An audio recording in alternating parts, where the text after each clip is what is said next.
Ever wonder what powers your servos? Metal, iron, copper, or double-bearing gears. Each brings unique strength. Let's make your builds rock at Circuitrocks. The gears are made from aluminum, providing high durability and strength, especially for high torque applications.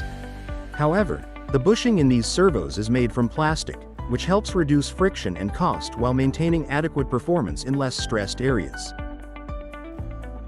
Iron gears in servos are magnetic, which can affect nearby sensitive components but can be useful in systems requiring magnetic coupling or alignment.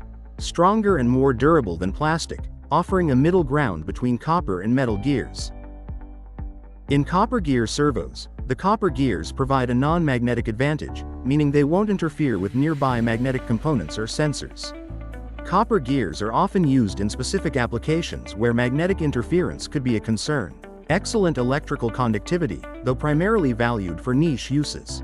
Softer compared to iron and metal, leading to faster wear in high-torque applications. Most expensive due to its enhanced smoothness, stability, and durability in high-load applications. Enhances smooth rotation by reducing friction.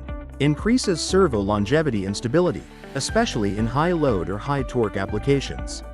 Ideal for precision movement and continuous operation under stress.